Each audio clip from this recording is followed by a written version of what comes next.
السلام علیکم ورحمۃ اللہ وبرکاتہ۔ قصے انبیاء علیہ السلام کے اس سلسلے کی 13ویں کڑی لے کر آپ کے سامنے حاضر ہوا ہوں۔ آج ہم جس نبی کے بارے میں بات کریں گے وہ ہیں صالح علیہ السلام۔ صالح علیہ السلام کو قوم سمود کی طرف بھیجا گیا تھا۔ سمود ایک مشہور قبیلے کا نام ہے اور مدائن ایک جگہ ہے جہاں پہ یہ آباد تھے، اور ان کی طرف بھیجا گیا تھا صالح علیہ السلام کو۔ اس قوم کی ایک خوبی یہ تھی کہ ان کی عمر بہت زیادہ ہوا کرتی تھی۔ اتنی زیادہ عمر ہوتی تھی کہ یہ جو گھر بناتے تھے، شروع میں یہ مٹی کا گھر بناتے تھے تو وہ گھر گر جاتا تھا، یعنی زندگی بھر اس میں رہنا نصیب نہیں ہوتا تھا۔ جیسے آج کل کیا ہوتا ہے، ایک آدمی گھر بناتا ہے تو وہ فوت ہو جاتا ہے، اس کے بعد بچے بھی اس کے گھر میں رہتے ہیں، لیکن یہ جو گھر بناتے تھے ان کی زندگی ہی میں وہ ڈھہ جاتا تھا۔ اس لیے ان لوگوں نے کیا کیا تھا، یہ پہاڑوں کو توڑ کے اس کو گھر بناتے تھے تاکہ یہ گرے نہ اور یہ دیر پا ہو سکے۔ تو یہ بہت بڑی نعمت اللہ تعالیٰ نے ان کو دے رکھی تھی، لیکن ان لوگوں نے بعد میں اللہ تعالیٰ کی ان نعمتوں کی کوئی قدر نہیں کی اور شرک اور بت پرستی میں مبتلا ہو گئے۔ تو اللہ رب العالمین نے ان کی طرف صالح علیہ السلام کو بھیجا۔ اللہ ان کا تذکرہ کرتے ہوئے فرماتا ہے کہ وَاذْكُرُوا إِذْ جَعَلَكُمْ خُلَفَاءَ مِنْ بَعْدِ عَادٍ وَبَوَّأَكُمْ فِي الْأَرْضِ تَتَّخِذُونَ مِنْ سُهُولِهَا قُصُورًا وَتَنْحِتُونَ الْجِبَالَ بُيُوتًا۔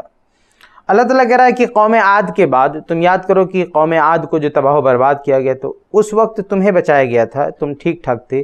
اس کے بعد اللہ نے تم کو اتنا بڑا مقام دیا، اتنی بڑی طاقت دی، قوت دی، یہاں تک کہ تنحتون الجبال بیوتا، اتنی طاقت دی اللہ تعالیٰ نے کہ تم پہاڑوں کو چیر کر گھر بنا لیتے ہو۔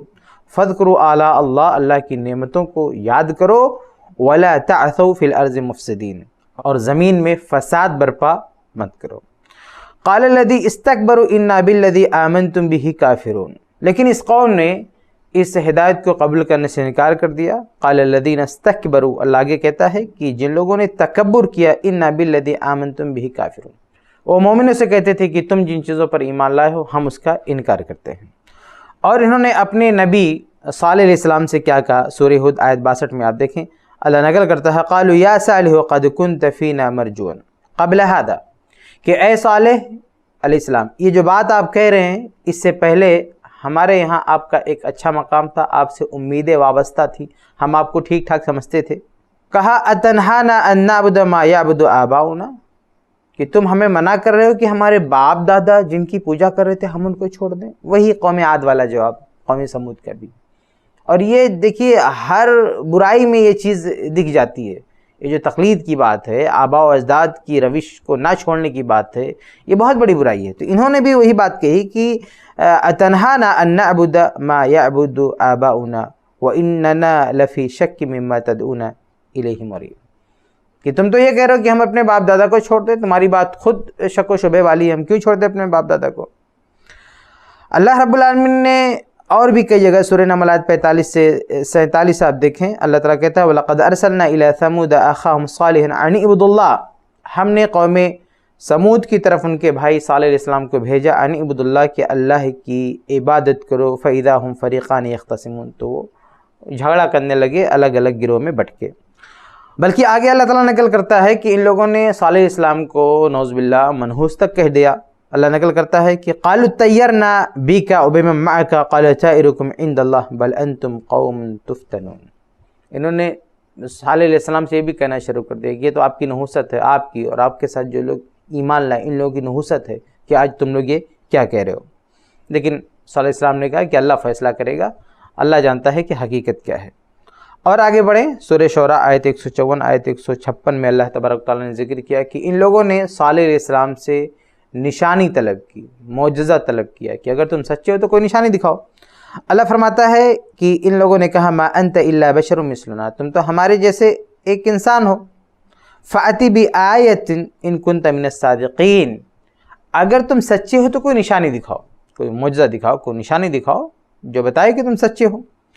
قال هذه ناقہ، تو انہوں نے کہا دیکھو یہ اونٹنی ہے۔ تو اللہ رب العالمین نے بطور معجزہ پہاڑ سے ایک اونٹنی نکالی، تو کہا ہذہ ناقہ، یہ اونٹنی ہے، لہا شرب ولکم شرب، اور جو کنواں ہے ایک دن اونٹنی پانی پیے گی اور دوسرے دن تم پانی پیو گے۔ کہا کہ لہا شرب ولکم شرب یوم معلوم ولا تمسوها بسوء فیأخذکم عذاب یوم عظیم۔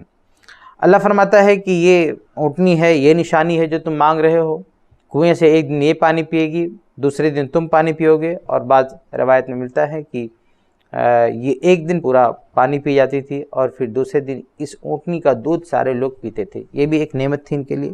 اور کہا گیا کہ دیکھو یہ نشانی ہے، تم اس کو تکلیف نہیں دینا، اس اونٹنی کو مارنا نہیں، ستانا نہیں۔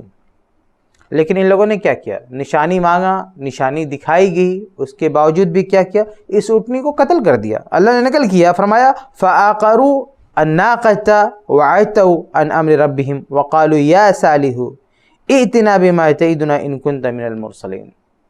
اونٹنی کو انہوں نے ذبح کر دیا، اس کو قتل کر دیا، اس کے بعد پلٹ کے واپس صالح علیہ السلام کو دھمکی دے رہے ہیں۔ کیا دھمکی دے رہے ہیں؟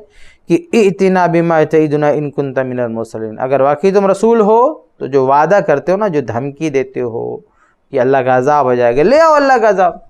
تو ابھی تو یہ نشانی مانگ رہے تھے، معجزہ مانگ رہے تھے، نشانی دے دی گئی، معجزہ دکھا دیا گیا، اب عذاب مانگ رہے ہیں۔ مطلب اتنا غرور ہے، اتنا تکبر ہے کہ نبی سے کیا کہہ رہے ہیں کہ تم جس عذاب کے بارے میں ڈرا رہے ہو، عذاب لے آؤ، دیکھتے کون سا عذاب ہے۔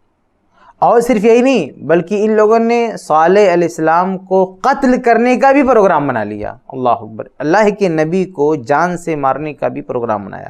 اس کو بھی اللہ نے نقل کیا سورہ نمل آیت 49 میں، قالوا تقاسموا باللہ لنبیتنہ واہلہ ثم لنقولن لولیہ ما شہدنا مہلک اہلہ وانا لصادقون۔ ان لوگوں نے پروگرام بنایا، قسم کھایا کہ اللہ کی قسم ہم راتوں رات ان پر حملہ کرتے ہیں، ان کو مار ڈالتے ہیں، اور صبح میں جب ان کے رشتہ دار لوگ، قریبی لوگ پوچھیں گے کس نے مارا تو ہم کہتے ہیں ہم کو تو پتہ ہی نہیں، یعنی مار کے اور فرار ہو جاؤ اور اپنی شناخت چھپا دو، پتہ نہیں۔ تو یہاں تک ان لوگوں نے پلان کر لیا۔ اب معاملہ حد سے گزر چکا تھا، ان لوگوں نے نشانی مانگی، نشانی دے دی گئی۔ اب ان لوگوں نے نبی کو قتل کرنے کا پروگرام بنایا اور باقاعدہ مطالبہ کرنے لگے کہ اگر آپ سچے رسول ہیں تو آپ وہ دھمکی، وہ عذاب سامنے لے آؤ۔ اب جب یہ لوگ اس حد تک پہنچ گئے تو اللہ رب العالمین نے عذاب نازل کر دیا۔ اللہ فرماتا ہے فَأَخَذَتْهُمُ الصَّيْحَةُ مُصْبِحِينَ، صبح صبح ہی چیخ نے ان کو جکڑ لیا، یعنی ایک خوفناک چیخ آئی جو ان کے لیے عذاب بنی۔ اور دوسری جگہ اللہ فرماتا ہے فَأَخَذَتْهُمُ الرَّجْفَةُ فَأَصْبَحُوا فِي دَارِهِمْ جَاثِمِينَ، کہ زمین پر زلزلہ آ گیا، زمین تھر تھرانے لگی اور زمین نے بھی ان کو پکڑ لیا اور یہ اپنے گھروں میں اوندھے پڑے رہ گئے۔ اور سورہ ہود آیت 67-68 میں ہے وَأَخَذَ الَّذِينَ ظَلَمُوا الصَّيْحَةُ فَأَصْبَحُوا فِي دَارِهِمْ جَاثِمِينَ كَأَن لَّمْ يَغْنَوْا فِيهَا، یعنی ایسا عذاب آیا کہ اپنے گھروں میں یہ تباہ و برباد ہو گئے، ان کی پوری بستی ختم ہو گئی، اور ان کی بستیوں کو دیکھ کر ایسا لگتا تھا کہ یہاں کبھی کوئی تھا ہی نہیں، یہاں کبھی کوئی آبادی ہی نہیں تھی۔ وہ حال کر دیا اللہ تعالیٰ نے کہ دیکھ کے ایسا لگتا تھا کأن لم یغنوا فیہا، یہاں کوئی رہتا ہی نہیں تھا، وہ حل کر دیا اللہ تعالیٰ نے۔ صالح علیہ السلام نے جب دیکھا کہ یہ لوگ اپنے انجام کو پہنچ چکے ہیں تو انہوں نے کیا کہا؟ سورہ اعراف میں اللہ تعالیٰ نے نقل کیا ہے فَتَوَلَّ عَنْهُمْ وَقَالَ يَا قَوْمِ لَقَدْ أَبْلَغْتُكُمْ رِسَالَةَ رَبِّي، کہا کہ اے میری قوم کے لوگوں، میں نے تم تک اپنے رب کا پیغام پہنچا دیا تھا، وَنَصَحْتُ لَكُمْ، میں نے تم کو سمجھایا تھا، نصیحت کی تھی، وَلَكِنْ لَا تُحِبُّونَ النَّاصِحِينَ، لیکن تم نصیحت کرنے والوں کو پسند نہیں کرتے تھے۔ بعض اہل علم نے لکھا ہے کہ یہ معاملہ ایسے ہی تھا جیسے اللہ کے نبی صلی اللہ علیہ وسلم نے بدر کے بعد جس کنویں میں ان کو مخالفین کو، دشمنوں کو ڈالا گیا تھا، تو اللہ کے نبی صلی اللہ علیہ وسلم ان کو مخاطب کرتے ہوئے فرما رہے تھے کہ آج تم اپنے انجام کو پہنچ چکے، آج تم نے مزہ چکھ لیا، دیکھ لیا سچ کیا ہے، جھوٹ کیا ہے۔ تو صحابہ کرام نے کہا اللہ کے نبی صلی اللہ علیہ وسلم کیا یہ لوگ سنتے ہیں؟ تو کہا ہاں، اس وقت تو یہ لوگ سنتے ہیں۔ تو یہی معاملہ یہ بھی تھا کہ صالح علیہ السلام نے جب دیکھا کہ یہ لوگ تباہ و برباد ہو گئے تو افسوس کرنے لگے اور کہنے لگے کہ یا قوم، اے میری قوم کے لوگوں، میں نے تو پہنچا دیا تھا، سب کچھ بتا دیا تھا، لیکن تم نے نصیحت قبول نہیں کی۔ تو یہ قرآن کی وہ چند آیات ہیں جن میں اللہ رب العالمین نے صالح علیہ السلام کا تذکرہ کیا ہے۔ ہم اسی پر آج کی یہ مجلس ختم کرتے ہیں۔ انشاءاللہ اگلے حصے میں ہم چند احادیث دیکھیں گے جن میں اللہ کے نبی صلی اللہ علیہ وسلم نے صالح علیہ السلام کا یا ان کی قوم کا تذکرہ کیا ہے۔ السلام علیکم ورحمۃ اللہ وبرکاتہ۔